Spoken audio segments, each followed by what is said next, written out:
Hey everyone, it's Jerry at the Fledge. Welcome to another episode of Every Damn Day. Today on the show, we have Sarah Wallace with us. How you doing today, Sarah? I'm doing great, thank you. How are you? Well, I am doing great. Welcome to the show. We Thank were you. laughing about some last minute things at the end there, so I always like it when we come on the show already smiling, already laughing.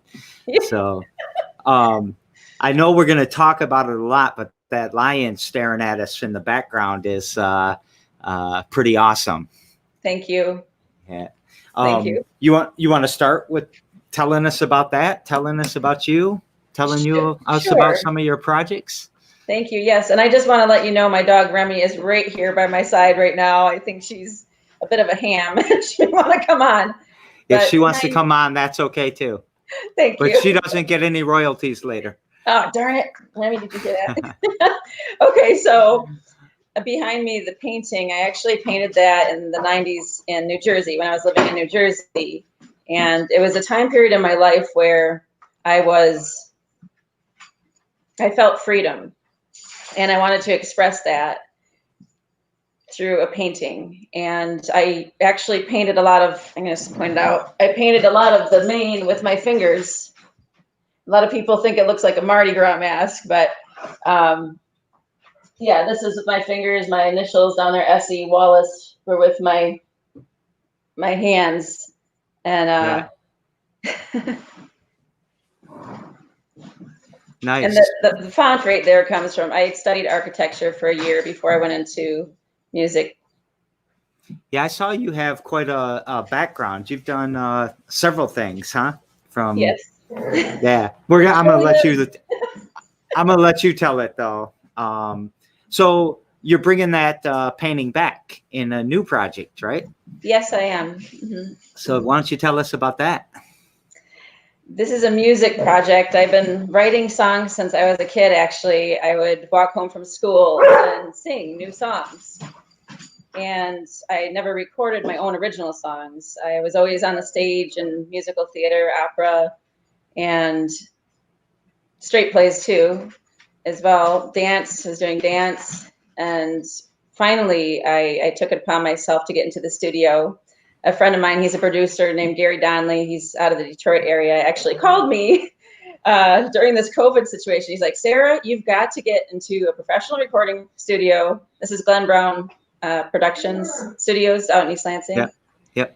I had worked with him a bit as a kid, and so we knew each other, but I haven't seen him in years. And I gave him a call. I'm like, look, this is the music I have, and I really want to record it. And we have some wonderful musicians on the CD. I have a compilation of 3 songs, and I use my artwork. I better put it. Can I put it close here? Yeah, that looks perfect right there. It's Canciones de león. I studied Spanish in college. Also, it was my minor. Spanish business was my minor, and I was fluent for a while, but I haven't been using it in a long time. But during this whole COVID situation, I hope Remy's not too loud in the background. I could put her in another room. She's perfect. She's perfect. Her ball rolled under something, so that's what the issue is. It's the age of COVID, so everyone's on these Zoom meetings all the time, and the babies and the pets and the plants are all the heroes of the shows, right? Yes, exactly. So this one of the songs that I wrote has some Spanish in it, and it's called En mi corazón, which means in my heart. And it was inspired in April. I had taken a nap, and I woke up from the nap with the words in my head that were, open the pages of my heart, I want to be read by you. And actually, I think the words came from me questioning, what is this all about? Why are we going through this? What is happening? You know, there's a lot of confusion with this COVID situation. And it inspired me to write a song. So I just kept on writing the words after that. And I put it to chords, music on my piano, or keyboard, excuse me. And so that's one of the songs that is on the CD, along with a song I wrote in 2008 called Wintertime, and another song called Sky I just wrote in August.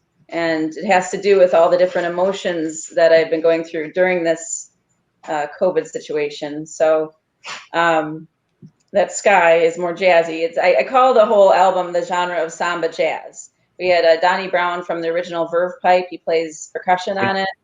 And Glenn Brown actually plays guitar. He's playing a type of Spanish guitar. And we have Keith Kinnear, who played bass. He's a friend of Glenn Brown's. So this is called my Fringe compilation. And the full album release is going to be March of 2021 with a ton of songs that I've written from, years ago. So this is very cool. I'm going to put you on the spot a little bit. Do you want to be the first person to ever perform on Every Damn Day? Am I, sorry? Do you want to be the first person to ever perform on Every Damn Day? Sure, I could do that. All right. That would be awesome. You want to do that now, or you want to warm up a little bit more and do it in a couple minutes?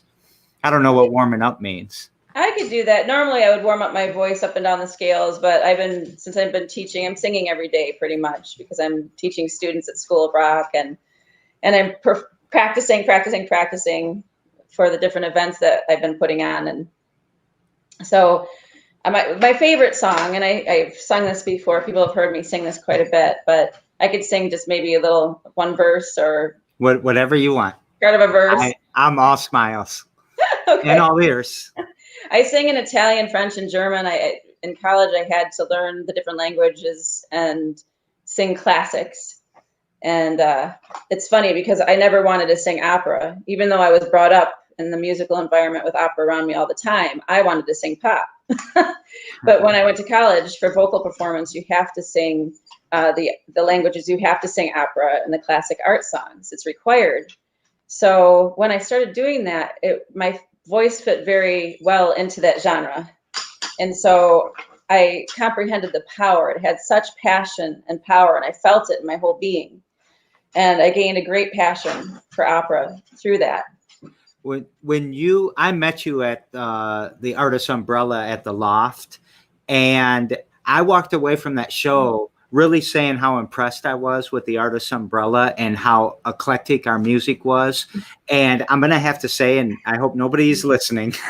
I hope nobody's listening to my show because it was you that I was talking about. You really stood out to me that night.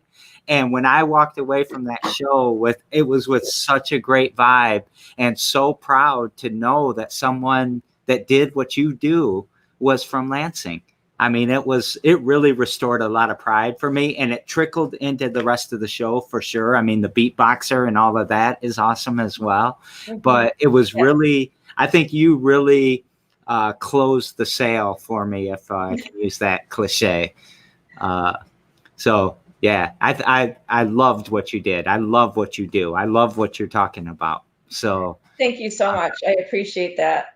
That means the world to me. And that's when you know you're making a difference. And that's truly why I live, is to make a difference. I want to make a difference. I want to reach people with love and, so that they could feel that. And I think obviously the arts are an avenue, the way to do that, I think, to reach people in ways that words can't. And it's amazing. For instance, dance, it has a language of its own. Music, when there's no words, people can feel, love, or a myriad of emotions, not just love, but it can make you feel happy and want to jump and get up and jump up and down. And So we got a viewer out in the crowd right now, Chris Pruitt, saying that you're just giving off really good vibes. So I want to make sure you hear that. Thank you. You want to be the first?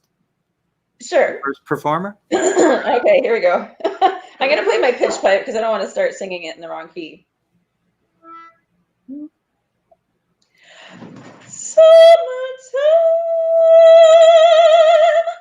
and the living is easy.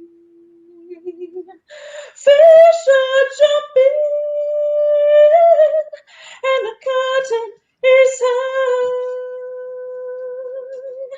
Oh, your daddy's rich, and your mom's good looking. So hush, little baby, don't you cry.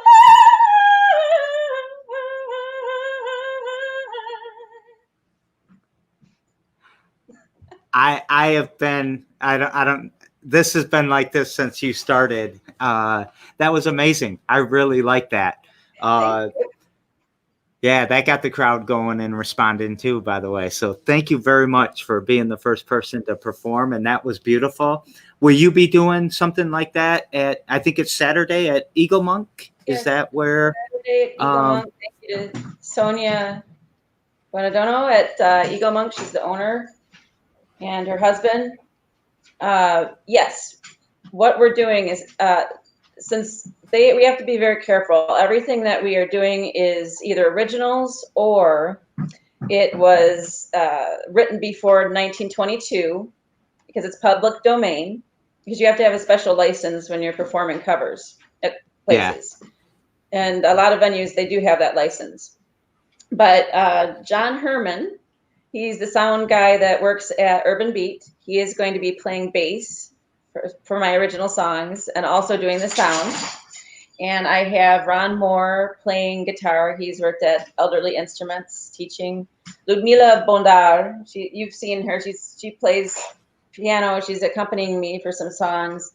Jordan Lopez, he works with me at School of Rock. He's the music director there, and he's amazing. He's going to be singing some of his original songs with the ukulele, and he's playing box drum for my songs, my originals. And did I miss anybody? I don't think so. Way to give a shout out to everyone. People are going to love you. Thank you. That's part of the success is having great musicians on board with you, and they help, I want to lift them up as well, not just myself, but give them. So I think you're amazing. We haven't talked a lot since we met in December because all this COVID stuff happened, but I'm really happy to at least catch up with you and understand more what your projects are. And, I want you to, I'm sitting in a choir loft right now looking over a 5,000 or 4,000 square foot sanctuary. And, cool. I want to see you performing in here sometime because I think your voice would just be amazing in this place, but we'll make that happen someday, I hope. That would be great. Yes.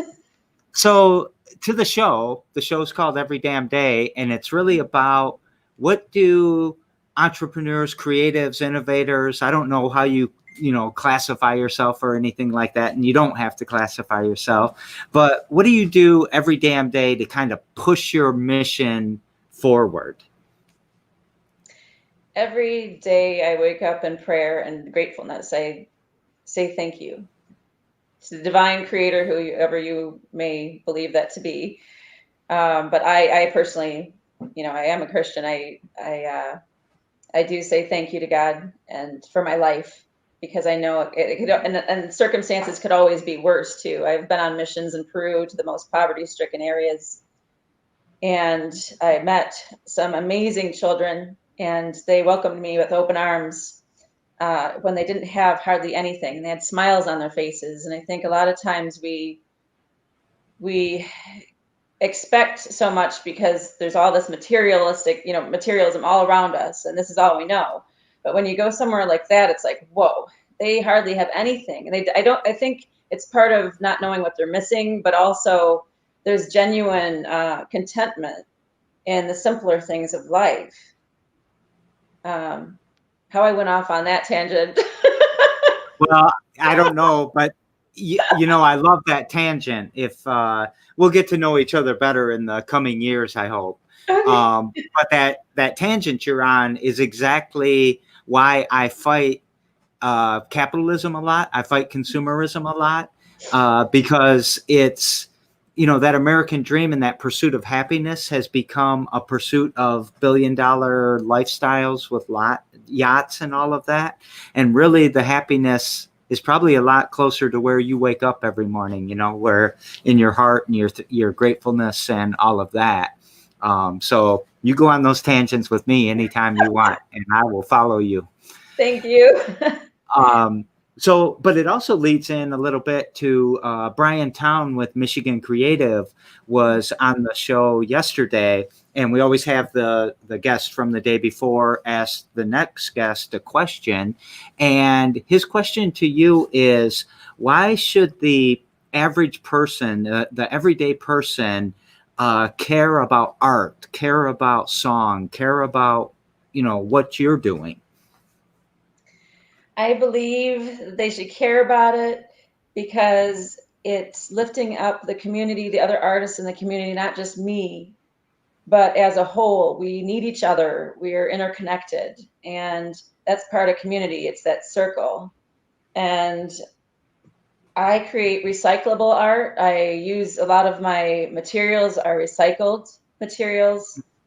I I try to create functional art. That's my goal, is to create something that's functional, not something that just sits there. Well, this painting sits there. Yes, it does. But now it's multifunctional.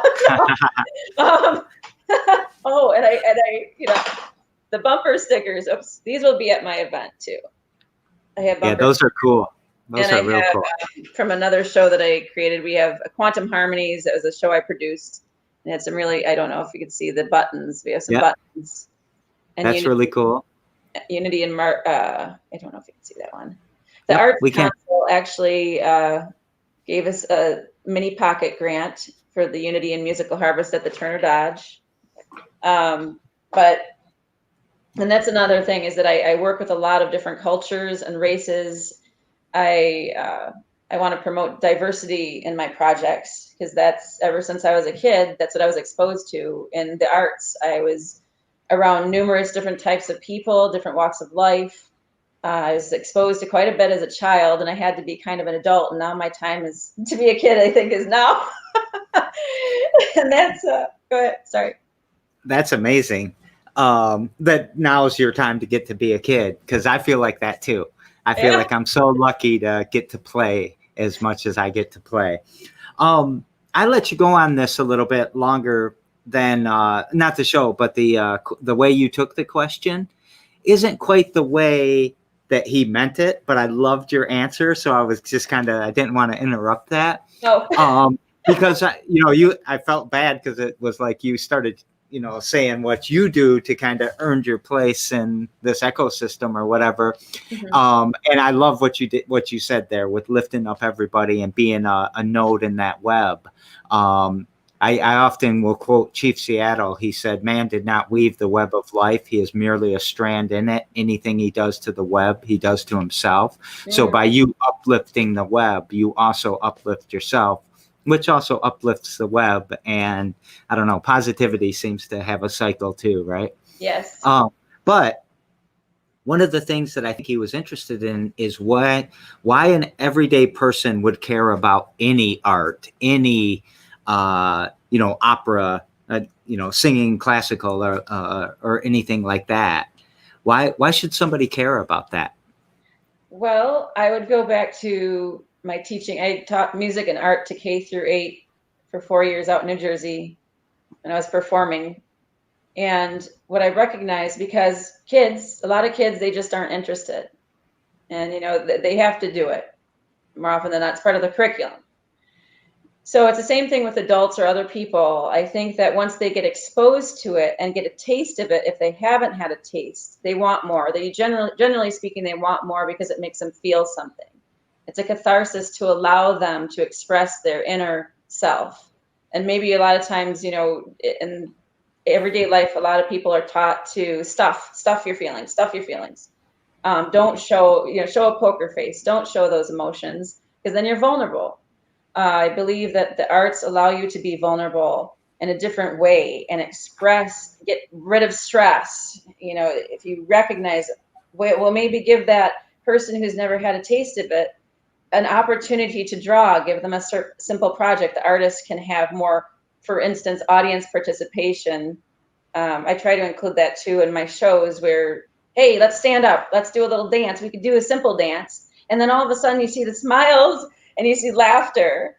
And it's almost as though, the arts are that imaginative, creative aspect that every kid has.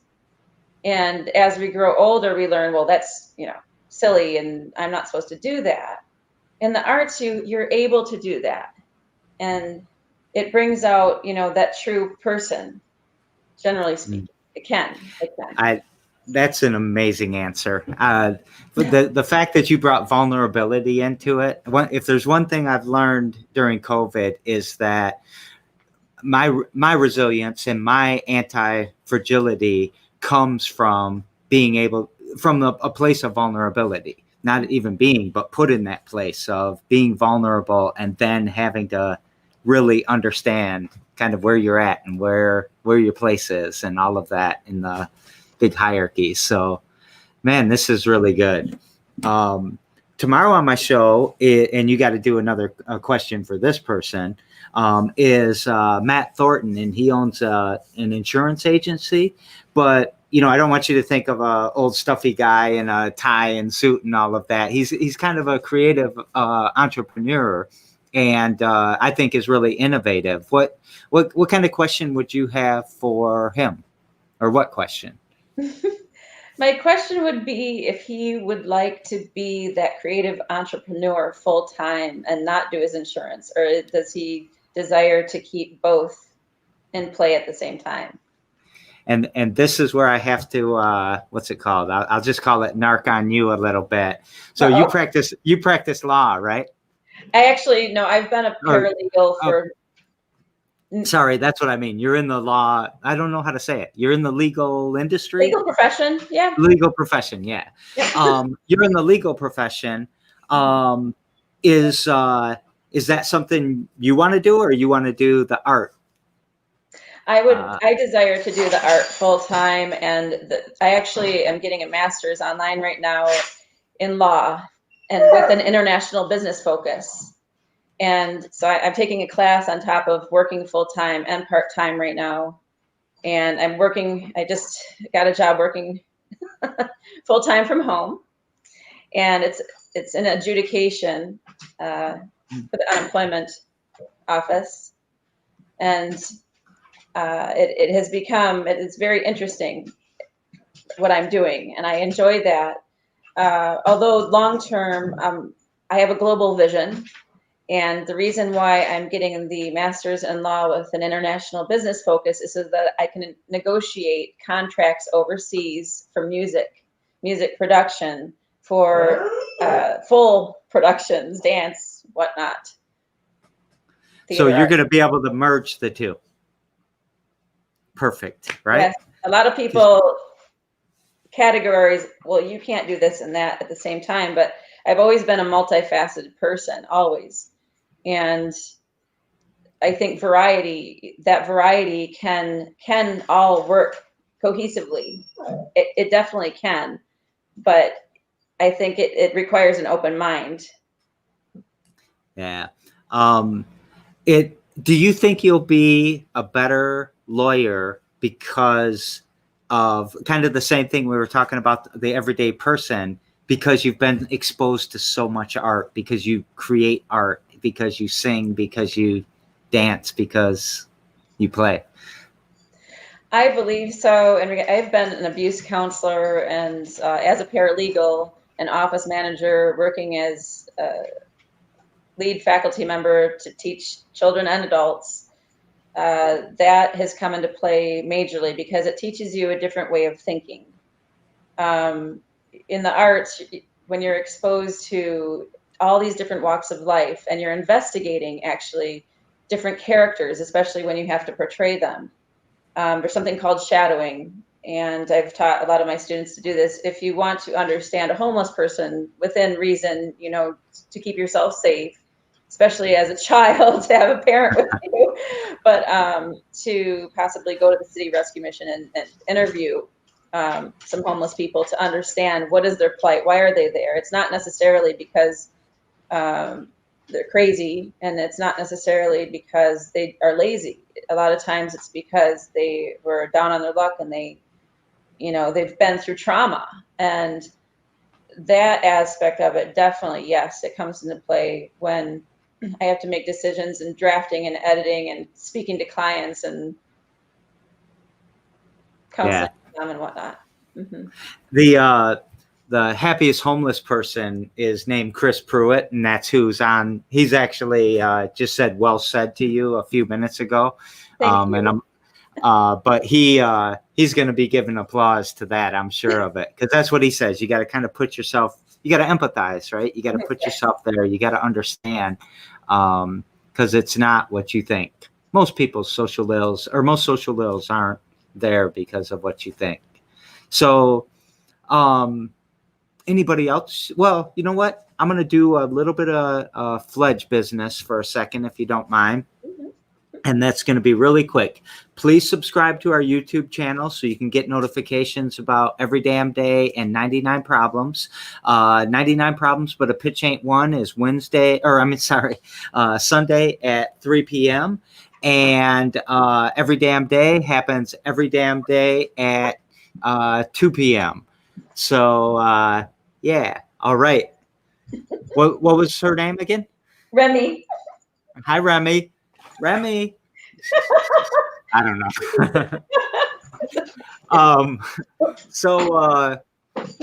Yeah, is there anything you want to take us out with? Yeah, sure. I could play a little bit of one of my original songs that's on the CD. And this, once again, is Saturday from 4 to 6 at Eagle Monk Pub and Brewery. There is social distancing, and masks have to be worn unless you're eating or drinking. And I would love to see you all out. It's going to be a fun time with some amazing musicians.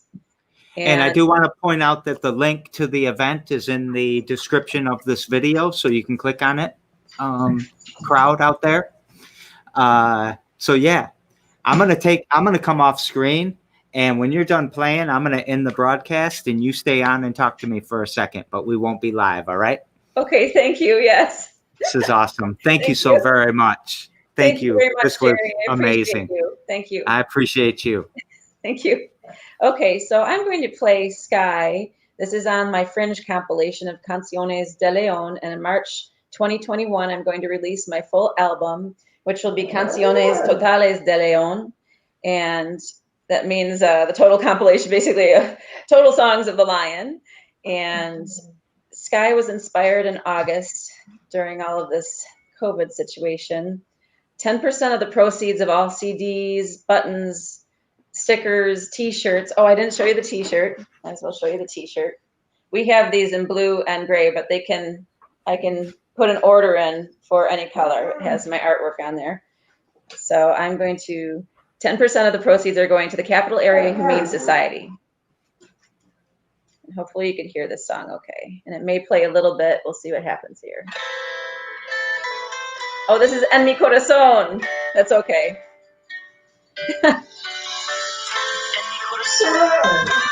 Remy's gonna sing.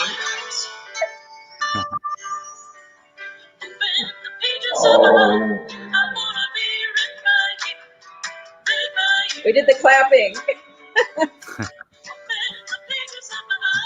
I wanna be read by you, read by you, read by you.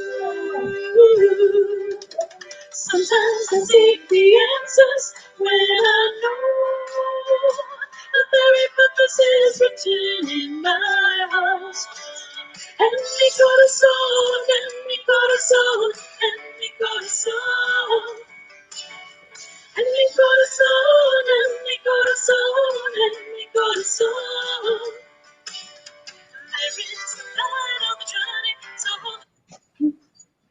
So there you have it.